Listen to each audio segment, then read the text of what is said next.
Mandanam, mandanam, undanam, bundanam. Qarzing bor, tvar ber. Xo'p, rais buva, beraman. Asabimga margat qilmaganmi? To'lab qo'y. Ambulatoriyaga admin qilamanmi? Xo'p, rais buva, xo'p dedimu. Uy, iPhone-mi? iPhone.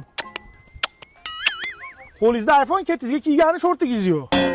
Men mahallani mazgi sintirab kelay. Men Qizil bayramman. To'ydan keyin erim umuman o'rtoqlar bilan choyxonaga chiqmaydilar. Men ertalab turib umuman ko'chalarni ham supurmayman. To'ydan keyin biz обязательно alohida chiqib ketamiz. Trikotaj futbolka. Sen avval qizim chuchuvara tugishni o'rganib ol, mont qilishni o'rganib ol, faqat tuxum qovurishni bilasanlar. Sendaqa yoshlar sumalak qilishni ham bilmaydi. Turga qol uyingga.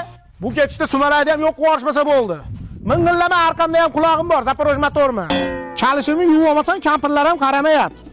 Ona mana shu mahalla asabimga o'ynasa, Xonsaroyda yangi chiqqan fazo loyihasida uy olib ketib boraman, menga so'kkanda bor. Rais, bu assalomu alaykum, yaxshimisiz? Bitta yordamingiz kerak edi. Qanaqa yordam? Salon ochmoqchiman. Avtosalonmi? Yo'q, go'zallik saloni. Moni oching, moni miyangizni oching. Voy rais, bu dilim og'ritdi. Men nima qilib ayollarni go'zal qilsam? 360 gradusda uradigan kamerani ko'rganmisan? Yo'q. Oni qara. Mana ko'ryapsanmi, arqadan ham uradi. Ya bu erkak degani hayotda tas yashasa-da. Kechiring Temur bobo. Bu kamalagan bular dastdan hijolat bo'lib chiqmay qo'ydi. Rais bu? Obbo, jallohat qo'limni kes.